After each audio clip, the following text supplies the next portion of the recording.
Close. All right, we're back on YouTube. I'll work on getting us back on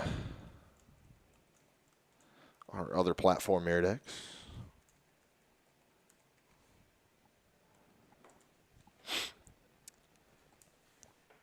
Okay. Go live on Miradex. We're doing our intro. Redoing our intro. Here we go. You're listening to the DFW Podcast. Damn, son, where'd you find this? Now, here's your host, Hunter Paris. And Tommy Driscoll. All right, and we're back. Appreciate everybody rejoining us. We had some connection issues with our stuff, but we are back. And let me text everybody that we're back. Tommy, talk a little bit about Game 4. Celtics lost. I want to welcome everybody into episode 17 of our podcast. The Celtics lost. Unfortunate for you as a Celtics fan. I thought it was a good game. Curry went off. Curry went beast mode. Curry, he's looking for that elusive Finals MVP trophy. He could get it. Do you think that what are your feelings about this series, and how do you think what's going to happen within these next 3 games, or possibly 2? Yeah, no, I was talking about it earlier. I really think that the winner of tonight's game is going to win the NBA Finals. I think tonight is the swing game. I think this is the win. I think it's just easy to say the winner tonight's going to win it all. Now, with that being said, I mean, the Celtics could win tonight and go home and lose again and bring it back to Game 7 because, you know, they like to make things a little bit difficult. But hopefully today they come back and run a better offense than they did last time, because I know a lot of people were hating on Ime Udoka for his comments yesterday when he said if we ran offense well, we would be up 3-1, and people definitely were mad about that. But it's true. I mean, it's true.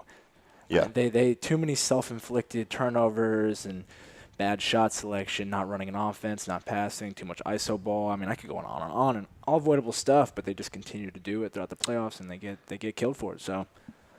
All right. Well, yeah, I definitely agree. If I had to pick a winner right now, I mean, going by your logic, I think the Warriors would win tonight. I'm not saying that they would win the series, but if they win tonight, then obviously you think that they would win the NBA Finals. I think that this will end up going 6. We'll see who wins tonight, and I think I'll pick them the rest of the series. Well, that sounds pretty easy to pick them the rest of the series. But, you know, very excited to watch that game tonight and to see all that happens and goes down during that. We will have UNT superfan NTSN on our podcast tonight, coming up very, very soon. He's a great kid. I've known him for a little while. He follows just about everybody that goes to UNT, especially if you're interested in sports and stuff like that. He's just an overall great dude. You know, talking to him earlier today, it seems like he's excited to come on the podcast. So we're lucky to have him. Then after that, we will have that will be coming up here in just a moment. But after that, we'll have some Mavericks free agency talk. We'll do the Around the Square table as well. And then we will talk a little bit of Rangers with our Rangers insider, Dylan Young. So all that and more coming up on this episode of the DFW podcast. We're going to take a quick break. And when we come back, we'll have the biggest group of 5 sports fan that I've ever come across or have ever known. So we'll be right back with more DFW podcast.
All right, and we are back here on the DFW podcast, episode 17, and now joining us via the sheer elegant salon of Van Alstyne hotline, the man, the myth, the legend, NTSN. Miles, how you doing tonight, man? Thanks for joining the show.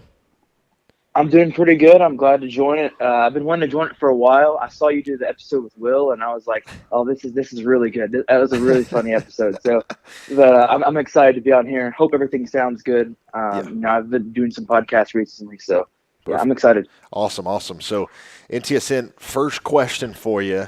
There's a lot of Mean Green fans out there. They love your content. You know, you're kind of the epicenter for any Mean Green fan or any UNT student that needs to get their North Texas sports news fast. What made you start your Mean Green fan page, and what kind of inspired that? Well, I mean, so my parents my mom went to UNT. Okay.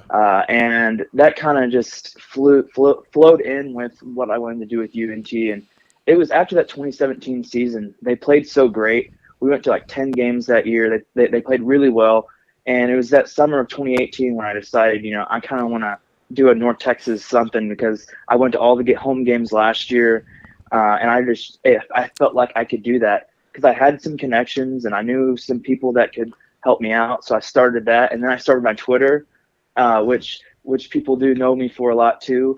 At the beginning of my Twitter, I actually was more of a savage than I was actually newsworthy. I would go at SMU people and all that, but it took a while to build up a following and gain trust from other people and coaches and players and all that. Because some random person starting a random page with a lot of other pages out there, like Right. Mean Green Nation and North Texas Eagle and all those guys, which are all great guys. They're very good. But it sounded really fun to do. And North Texas athletics during that time really started growing. We won the CBI. Football was doing great. Everything was doing great. So I really enjoyed what North Texas was doing. So I really wanted to make something where other people could see the exposure North Texas was getting. Like when we had the fake fair catch, that was like the first time I really posted and something went viral because of when Keegan Brewer had the fake fair catch. And, just getting more North Texas exposure to people who just think, oh, it's some random small school. And, people still do shit on North Texas, but it's okay. One day it won't be as bad. No, that's my whole point of my page, trying to get more exposure and show how great North Texas can be to recruits. That's the main thing for my Twitter account. I gotcha, and I love that. So, you said your mom went to University of North Texas. My next question was, how did you become a Mean Green fan? Was it that 2017 season that you really started coming to a lot of games? Because, I mean, you're a fan of everything North Texas, and judging by some of your tweets and stuff, you've been following North Texas sports for what seems like a long time. You may not be posting about it, but you know a lot of old school basketball players, guys that were taking us to the NCAA tournament like 15 years ago. Was that something that you've kind of researched on, or were you a Mean Green fan kind of growing up? So, like me and my dad, we would go to basketball games. We went to a few football games. It was a little different back then for football, but like 2009, 2010 basketball season, we went to 2 games. We went to another game when Tony Mitchell, one of the best freak athletes I've ever seen in my entire life at North Texas, played here. So we were very involved in basketball we've been involved in basketball for over a decade plus because we're basketball people. We love basketball because, of course, UNT doesn't have baseball. Right.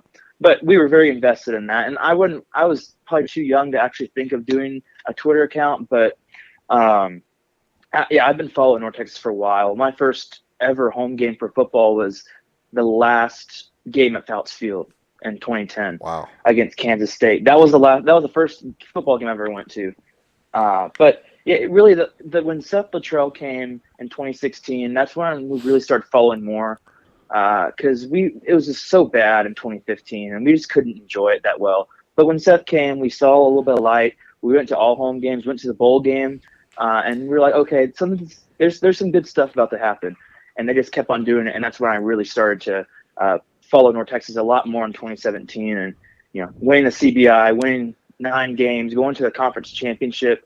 Even if we got embarrassed in the championship, it still doesn't matter. It was still a good moment that got me to where I wanted to be And now, I've followed them a lot more than I think I should. But Right, right. I love that though. I love that though. See, I gotta ask you. So, who's your favorite UNT athlete of all time? there's a few. Can There's I a can I few. I would guess? say Can I guess for you can basketball? guess. Basketball is Uh-huh. it Javion? Basketball is between Javion and Jordan Williams. Jordan Okay, Williams was a guy dude. in the Tony. Go ahead. It was the late Johnny Jones, early Tony Benford era. Very higher rated recruit than what we're used to here at North Texas, and he was just a great athlete. He's one of the top five, I think he's top 10 leading scorers all time. Mm-hmm. I mean, he was so good, and people just didn't understand how good he was because he was in an era where basketball was just very mediocre Right. with Tony Benford. But Javion Hamlin is another one. But my favorite athlete of all time, and nobody can ever top this unless someone else does. Mason Fine Yeah. by a mile. There's a reason why my Twitter says VUNT6, and it's 6 because of Mason Fine. I That's got you. the only reason why. And and he's one of the nicest people I've ever met too. Yeah. I mean, there's no person that can top Mason Fine right now. No, I got you. Yeah, my first UNT football game, I graduated high school in 2020, and I lived in Argyle, which I know you're associated with the high school here in the Denton area, but I know that Argyle is actually playing that high school coming up this football season because of course, I keep track of my alma mater. But what was I going to say? Yeah, so I lived right down the road. My first UNT football game was 2017. They played UAB. I don't remember. I'm sure they beat UAB. We left early, but we beat them on a game-winning field goal at the end. It was a great game. Yep, and we left early. I remember that. That was my first ever game. And then my second game, 2018 versus Incarnate Word. We went because the starting quarterback for Incarnate Word at that time was a guy by the name of John Copeland who went to Argyle. And so wanted to go watch him and support him. And then my first ever basketball game that I ever went to for UNT, I was a sophomore in high school and went up to the CBI game 2.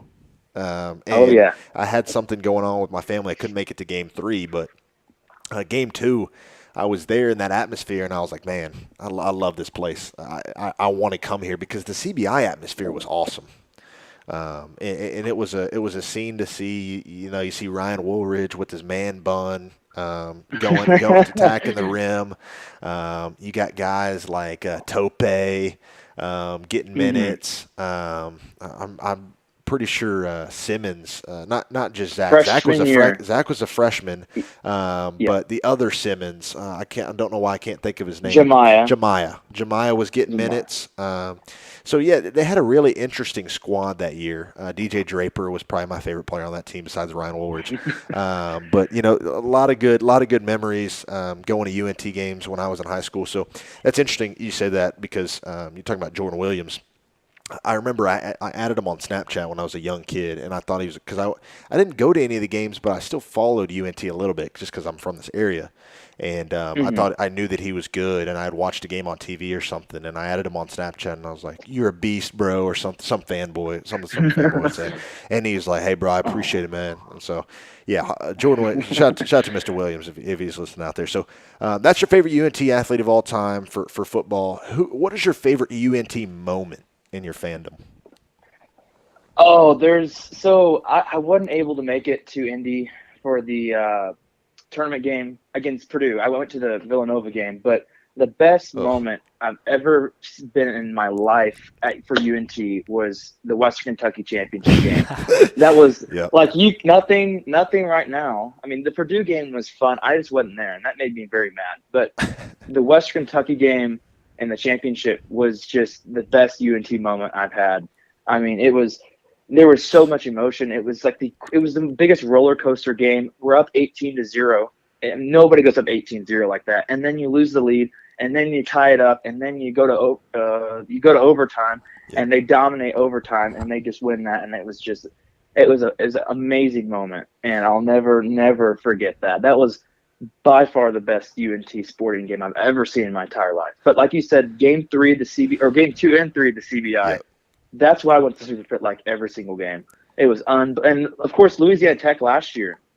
Now I wasn't able to make it through the entire game of that Louisiana Tech game, but we're not gonna talk about that. It was a great environment though, Right. and that's what I'm striving to get people to go to UNT games, and these past 2 years have been so difficult.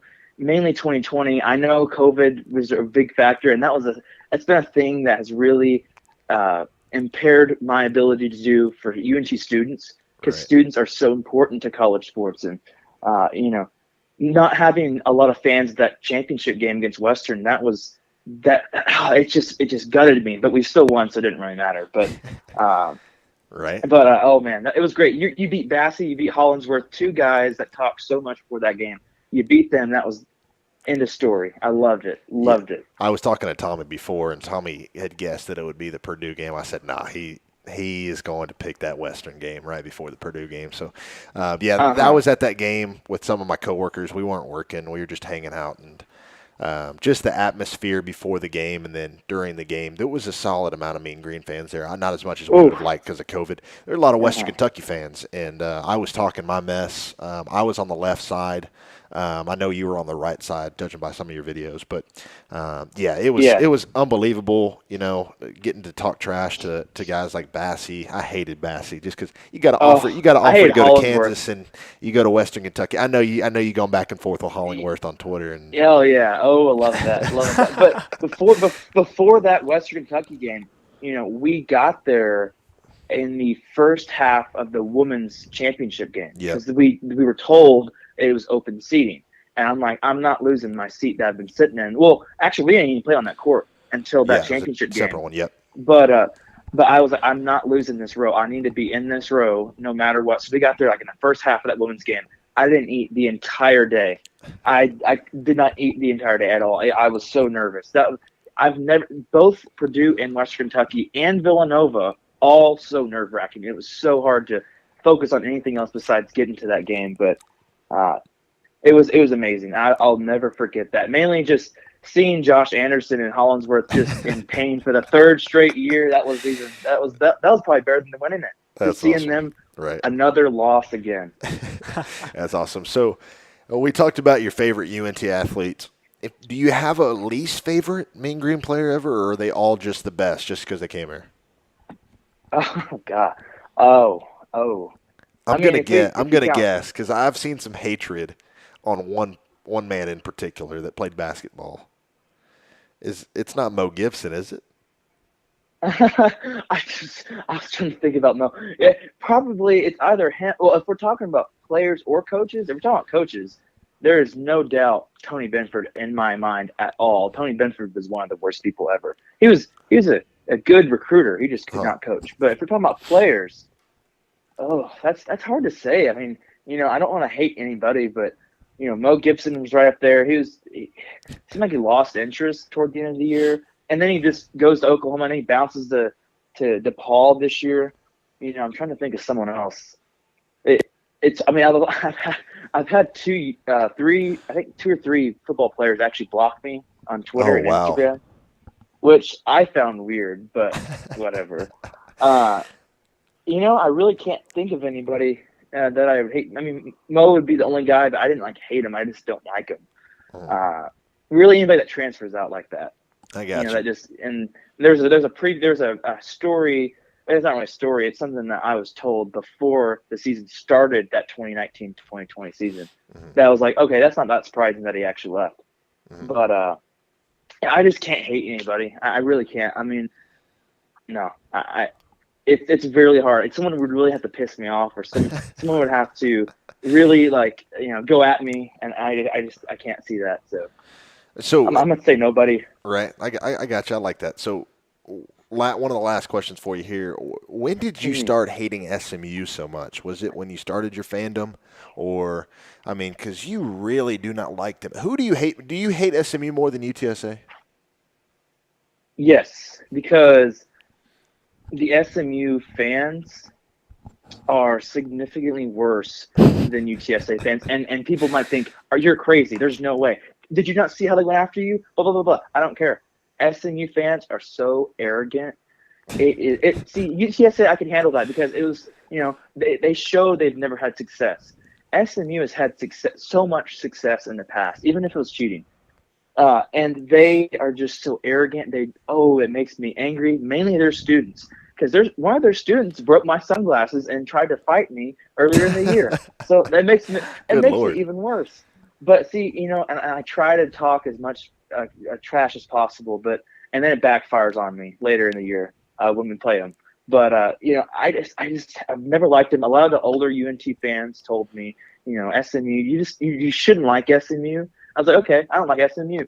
And then 2016, it was a third, and I don't know if you saw this, 3rd and 45. Matt Davis drops back, throws a bomb to Cortland Sutton, who's in the NFL right now, and he catches it into the end zone for a touchdown. That's what made me hate SMU. Even though it was our fault, we were terrible defense in 2016. It was a 3rd and 45, and they got a touchdown. Yeah. And ever since that moment, really, I've just not liked him. 2017, we went there, we took over SMU Stadium, and then we got blown out. And people were flipping us off in the parking lot while we were walking out. I just don't like him at all. And mainly these past few years, when I've gotten to engage with them a lot more, and they think they should be going to the Big 12. They don't have any resume to go to the Big 12. So, and I will die on that hill. And when the news broke that we went to the American, it was one of the best days I've ever seen. Twitter, I was smiling all day, my ear to ear, because I knew we were going to be in the same conference as SMU, and they were going to hate it. They swore on their death grave that they were never going to be in the same conference as us. They've tried to get away from us for years. That's the thing. They tried to get away from us in the Southwest Conference back in the 70s and 80s with Hayden Fry. So that's why we could never get into a bigger conference, which was the ultimate demise of UNT football, in my opinion. I know I'm going a little rant, but No, you're good. That's mainly why I hate SMU, because they're arrogant people, and mainly like some of their players, Reggie Roberson, could not stand him. He told me to go home in 2020. he was talking back to me, and all those guys. That's awesome. Shane Buechele was nice. Shane Buechele just seems like a great dude. No, Preston Stone is a little arrogant little kid right there. You know that's okay. It's funny about Preston Stone. I played Pee Wee football with Preston back in the day. I played flag football with him. We knew that he was going to be a good athlete. We didn't know that he was going to be the 5-star guy, though. So shout out to Preston. Yeah. I want to get him on the podcast. It'd be cool to talk to him. But, it was kind of surprising that he went to SMU.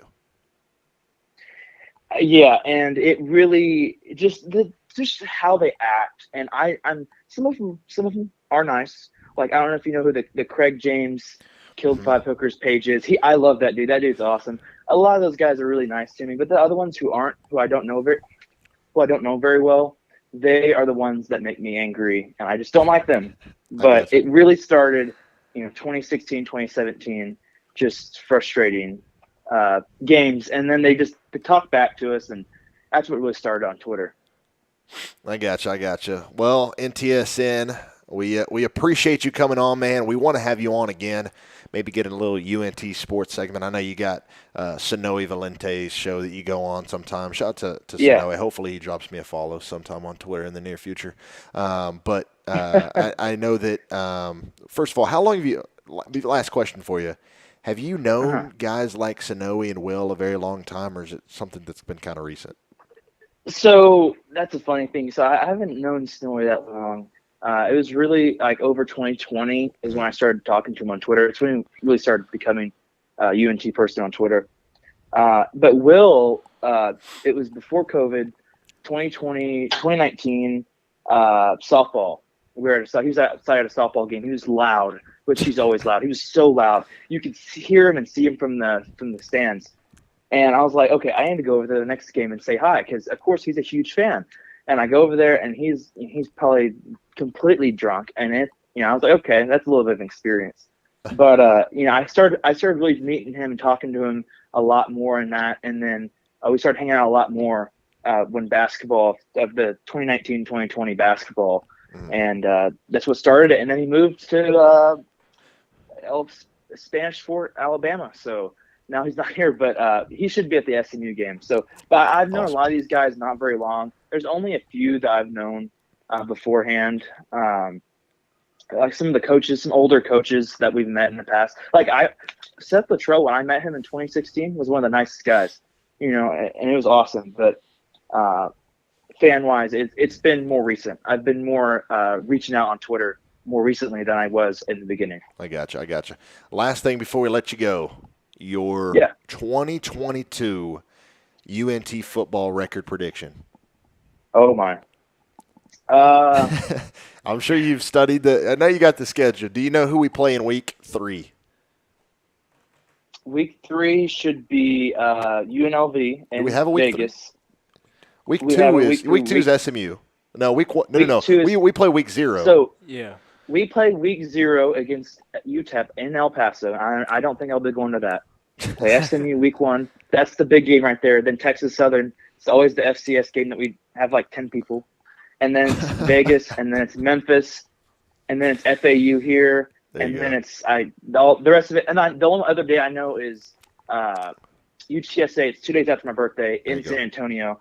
I'm expecting a lot to happen. Oh yeah, we're gonna be tailgating and that like crazy. It's gonna be bad. Well, I do play-by-play, and for anybody out there who's listening, I work for the football team. I do football video, but I get to film the home games, and I don't get to travel to the away games just because I'm doing my own play-by-play stuff on Friday nights and stuff like that. But I should be good to travel to my first true away game to UNT later this year when they play UAB. So we'll see if I get to do that. That'd be awesome, though, because I heard they get the new stadium and everything. Yeah, UAB. I'm gonna try to make to that because I know Will's down there. He's like, you gotta come down here. So that's what I'll probably do. But I'm really excited. Record prediction. I'm going to go to the vanilla 6-6 because I honestly have not seen a lick of fall camp because fall camp hadn't started yet. So when I get into seeing fall camp practices and scrimmages and all that, I'll probably make my official prediction, which I guess people won't like. And here's the thing. A lot of players and coaches they like my page. They just don't like when I'm very bluntly honest and use facts. They like Will, who uses drunk knowledge and says random positive stuff, which sometimes I just can't do. And I'm not hating on Will at all because that's so funny. But it's sometimes people don't like the statistical point of view that I have. But that's okay. 6-6 right now. I think that's not very good, but it's a start. All right, NTSN, we appreciate you, man. Hope to have you on here soon. Appreciate all your time and go Mean Green, I guess, huh? GMG. Go Mean Green. Thank you guys. Thanks, brother. All right, there he is, the legend NTSN. Appreciate him joining us, man. It was a lot of fun getting to talk to him. And so when we come back, we're going to do – or do you just want to do around the square table right now? Let's just do it right now. Yeah, let's do it. All right, you got your 3 random players. I got mine. I'm thinking my 3 random players. Are we doing college players this time? Because I know we talked about it last time. That's a lot. We'll talk about it. Dude, low-key, we should do a UNT football player. One UNT football player in these 3 rounds. You want to do that? Okay, that's fine. Let's do that. Since, we're on the topic. It's relevant. All right. I like that. Okay, so I have my 3 players. Are you serious already? Yeah, I have mine. Hold up. Oh, killing me. It's awesome. Hey, shout out to NTSN, though. I really appreciate him coming through and talking a little bit about UNT football and stuff like that. We'd like to get into UNT football on our podcast, but also me and Tommy both work for the department here, and we both love our jobs, so we don't want to lose our jobs. But like, I'm sure that we could talk a little bit about it, not anything like crazy, but just talk about recruiting and stuff like that. It'd be cool. Dude, okay, I gotta think. I have my 3 players. Wow. Are you okay? Are we doing like what are the rules here for UNT football players? Players that are playing now. Okay. Players that are playing now. That are here. Absolutely. All right. Oh boy. We're gonna call up the legend Dylan Young to talk a little Rangers here in a little bit. So. All right, we'll go. I'll think of my 3rd as we go. Okay. I'm ready. All right, here we go. I'm putting 30 seconds on the clock. You guess my first player. Okay. 3, 2, 1, go. NFL. No. NBA. Yes. Eastern Conference. No. Oh boy. All right. But did they make the playoffs in the Western Conference this year? No. Wonderful. Okay, we're gonna go with the Kings. No. Wow, I was not ready for this. The Trailblazers. No. 9 seconds. Oh, dude, I lost. I lost. The Rockets. No. 5. The Spurs. Nope. I lost. I'll just take my L. Plays for the Lakers. Can't believe you didn't think of the Lakers. Russ, baby. Come on. That would have been an easy one, dude, if you could have guessed the team. But the Lakers are relevant to me. You're 0-1. You're 0-1. Okay. Let me put the music back on. Can we get some music back on, please? I'm tired of it just being so dang quiet in here. Okay. My turn to guess. You got 30 seconds. You got your first player? I got my first. Okay. All right. 3, 2, 1. NBA. No. NFL. Yes. NFC. Yes. NFC West. No. NFC East. No. NFC South. No. NFC. Did I say West already? Yeah. NFC East. Oh, no, NFC North. Yes. Packers. Yes. Offense. No. Defense. Zadarius Smith. No. Is he on the line? Yes. Ladarius Hamilton. No. Come That was a on, good guess. dude. That was a good guess. That was a good I'm not guess. gonna get it. Rashawn Gary. Yeah. No, wait. Oh my God, I got it at 31 seconds, bro. Gosh. All right, doesn't count. It doesn't count, bro. Doesn't count. I want to win fair and square, okay? When you said Ladarius, I was like, oh, bro, that's a perfect one. No, that was a good one. That was a good one. Okay. All right. Let's do our second play. Do you have your UNT football player yet? Yeah. Let's do that one. Okay. All right. I got mine. All right. Let's just get ready. 3. We'll give you 20 seconds. For 20 this, 'cause seconds. You already yeah, know. We You are. already know. Yeah. 3, 2, 1, go. Offense or defense? Or offense. No. You're gonna struggle. With Secondary? defense. No. Linebacker. Yes. Katie Davis. No. Kevin Wood. Yes. Damn. 10 seconds. I'll be honest, that was my player too. Shout out Kevin Wood. No way, Yeah. bro. Oh, yeah. Thought of Kevin. He's a goat, dude. No, He's I a like goat. him. I like him. Katie Good guy. Sharp Davis. Shout out to Katie. Dude, I want to get Katie on our podcast, right? That'd be dope. He's a cool dude. Okay, I'll guess the UNT football player. We should have had NTSN do this, bro. Why didn't For we think real, of that was a that, good one. bro? Why Next didn't we time. think of We'll do that? like a little a football preview show or whatever. Yeah. We'll do a UNT football preview show. Sure. All right. Let me think of a new player then. You got me in a bind there, man. Come on now. There's so many. I'll name off a few of my personal favorites. Tayshawn. You know who Tayshawn is, the defensive lineman.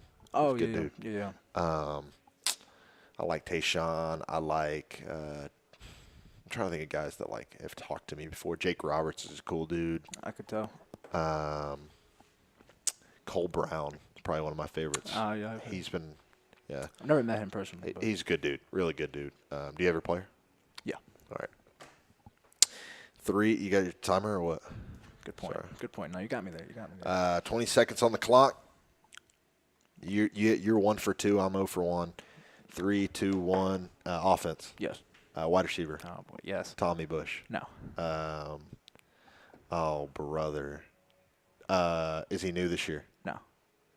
He's been there for a while. Jair Shorter. No.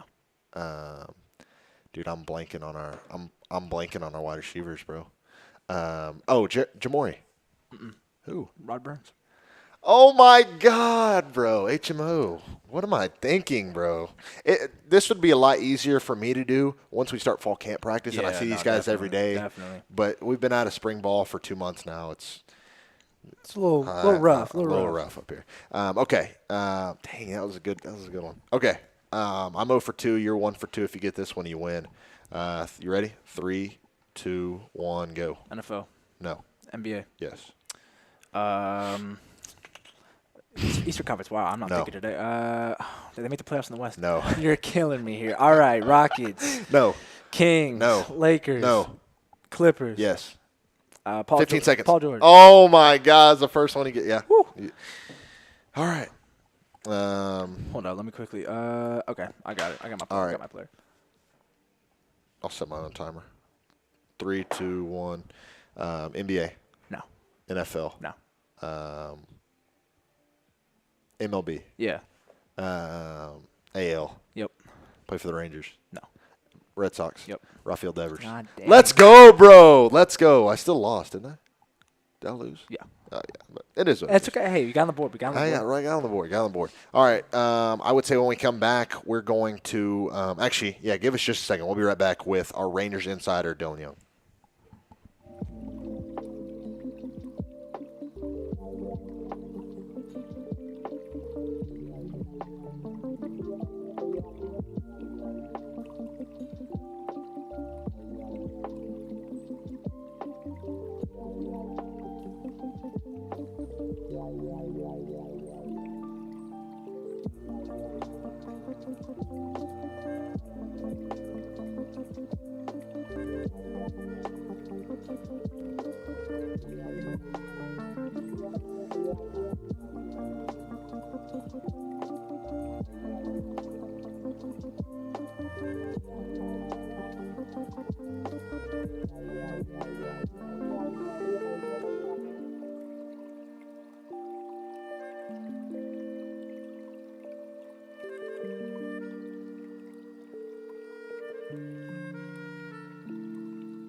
Breaking ball, strike three call.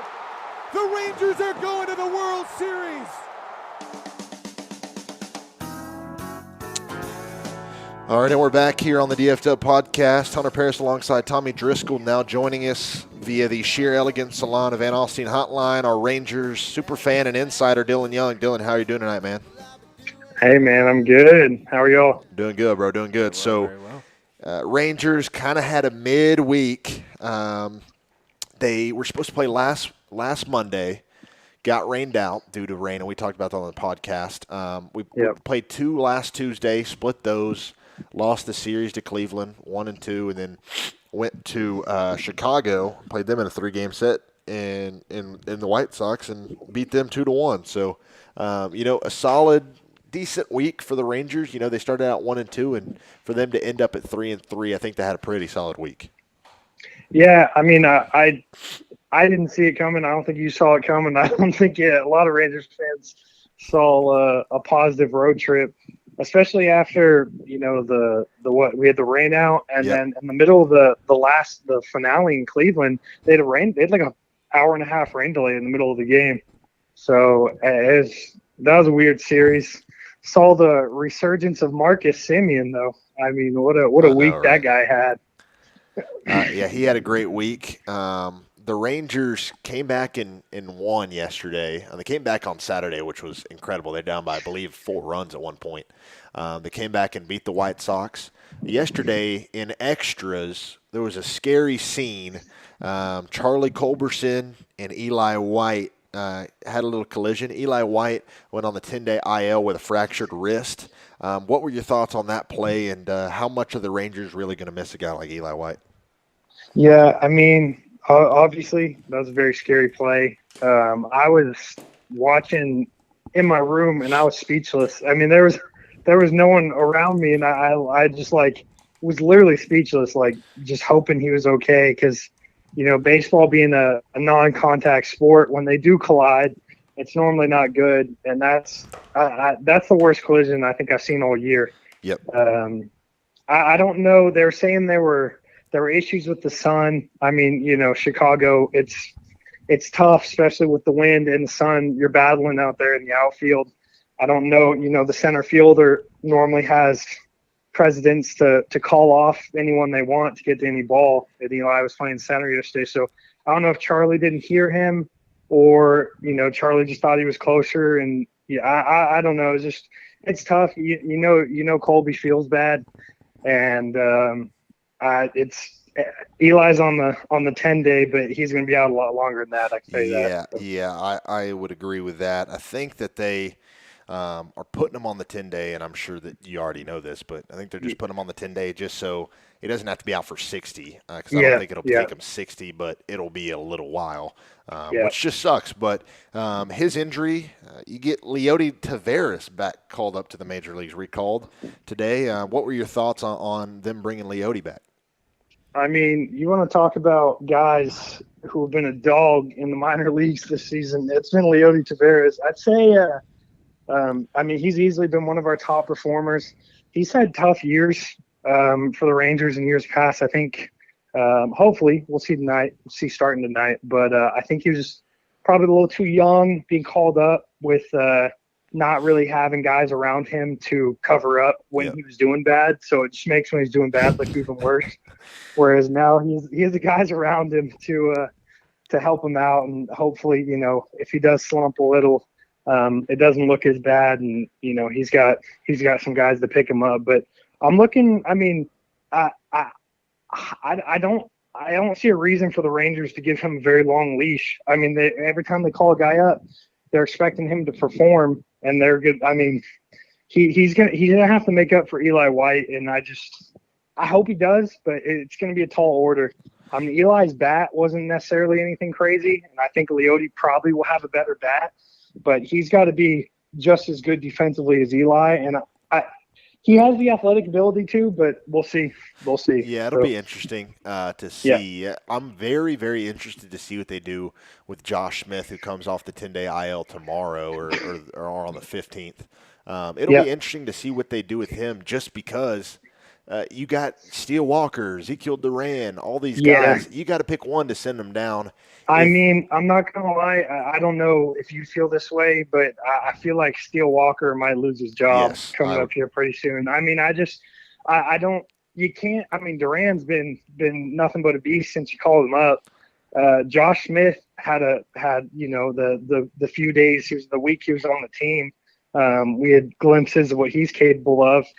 Steele hit his his first major league hit for a home run in Cleveland, and he just really hasn't done anything. Dude forgot what inning it was in Chicago. Like, I've never seen a player do that before in my life. I've seen people forget the outs. I've never seen someone forget what inning it was. So I don't know. I mean, it's tough. I know he's young, but if Leote comes up and performs, I think Steele Walker might be out of a job. Yeah, so I agree. I agree. If they're going to send a guy down, obviously I don't think that they're keeping Josh Smith on the IL. I think that I don't know if you can send a guy down while he's on the IL, but I think that they would have already tried to make a move or something like that if they didn't want to keep Josh Smith up. So I think Ezekiel Duran will stay.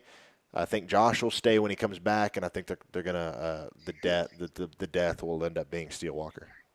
Yeah, pending another injury or something. I don't see Andy coming back up either. I mean, no. He had a tough start to the season.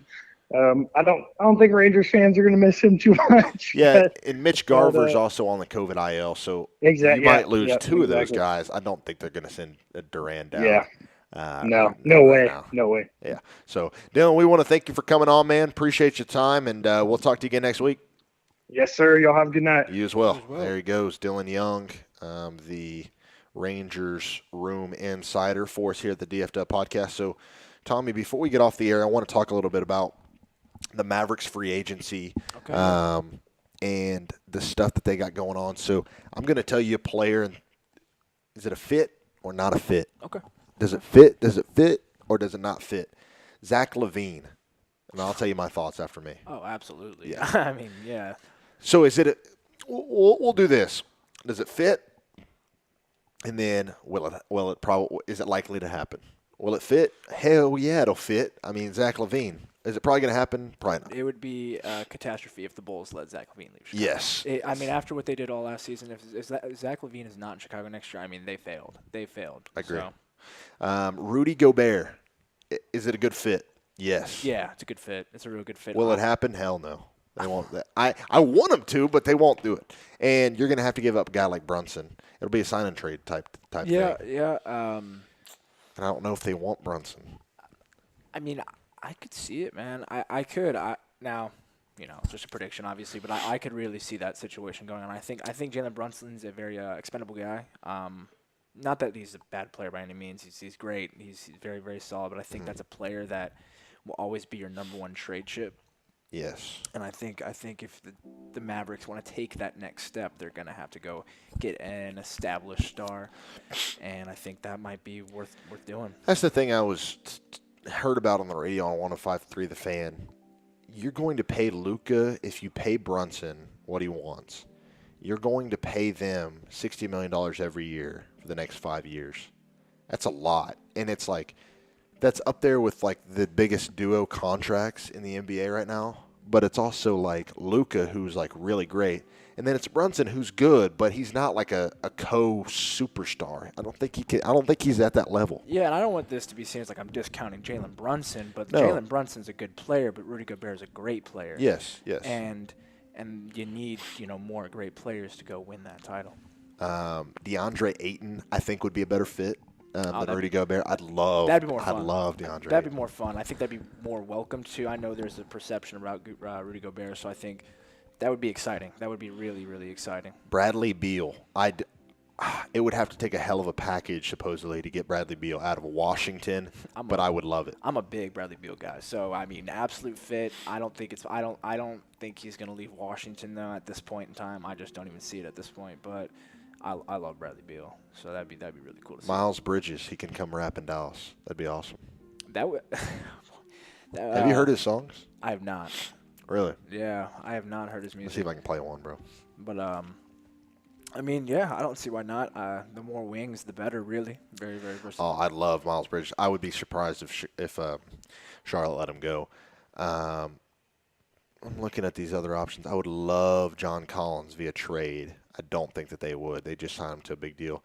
I would love Miles Turner. Love Miles Turner. I don't think that they would let him go just because they haven't seen him play with Halliburton yet. So I don't think that they would let him go right now. Right. But my dad yesterday at church met Julius Randle. Really? He's a Dallas guy. Came to our church yesterday. I wasn't there. I was broadcasting, and I'm going to leave this show with the call from yesterday, the game-winning, not game-winning, but the game-tying touchdown that me and my broadcast partner went crazy over. Julius Randle, my dad said he's a great guy, nice guy, and he said he wants to come play for the Mavs. No, I'm just kidding. He didn't say that to my dad, but that'd be awesome. I'd love that. I've been bringing that up with my roommate. He's a big Mavs fan, and I was just like, what about Julius Randle? I mean, like, it seems like this is a good time for him and the Knicks to split. I'd love it. Because there's some issues there in New York with Julius Randle. And I want to thank Lauren Gunn for this list of just other stuff, or all the free agents that I'm listing off here. It's her list, and she gives her thoughts in here. Colin Sexton, that'd be cool. That'd be like a Brunson replacement, but I don't see it. Jeremy Grant, It doesn't move me. He's gonna get a huge contract. I don't see it. Hey, shout out to Ali telling us to bring back Brian, the custodian Cardinal. Dude, I love Brian Cardinal, bro. I love him. Okay, so Miles Bridges, his rap name is RTBMB, and I believe this is the song that's going viral on TikTok right now. Dude, he's good. Really? He can rap, bro. Hey. RTB. I don't know if this is the TikTok one. Yeah. This is it. All right, well, we should. I hope he calms down on the cussing here. He's got some flow, though. If you had like some better like production, like it would be. He could probably hop in the stew like somewhere nice though. For real. But shout out to Miles Bridges, man. Sorry this podcast just went adult mode. It was child friendly, family friendly podcast before we played that. But shout out to Miles Bridges. Tommy, wrapping up this episode, want to thank everybody out there listening. Tommy, any final thoughts to leave this week? I mean, when is Game 6 supposed to be? Game 6 would be Thursday. Thursday. And then Game 7 would be Sunday. Yeah. So this is it. This is the last podcast before. Oh, boy, if the Celtics lose to Game 7, I don't know if y'all see me here. You don't have to come. I wouldn't want I'll be to in put you through that. I wouldn't want to put you through that. So hopefully they win. If the Warriors win in 6, will you come, though? Yeah, I'll be over it by then. I'll be over it by Game then. 7 would suck, though. Game 7 would be fresh. Especially if it was like a buzzer beater. It wouldn't. I think the one that would do would be like a Jordan Poole half quarter. That would do it, dude. That would freaking do it. Oh, I bet you could tell I've been thinking about it. You could tell I've been thinking about it. Yeah. And dude, have you seen the Golden State Warriors fans petitioning to put like Instagram models courtside to like make Jordan Poole play his best. Have you seen that? Some dude did the like calculations, and it was like I saw that. $500K for this spot, $400K for this spot on the court, like to like get these girls to get to the game so Jordan Poole can play his best.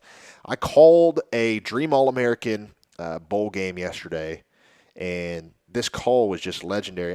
It was a bad call by me because I'm yelling the whole time while my broadcast partner's yelling. But this is the last play of the game. The score is 20-14. All they need to do is to score a touchdown to win the game, and just listen to how crazy this went yesterday. 4 wide receivers out there. Offensive line, hold up. That's Bo my broadcast partner. In the empty set. Uh-oh. Bo Gravitt.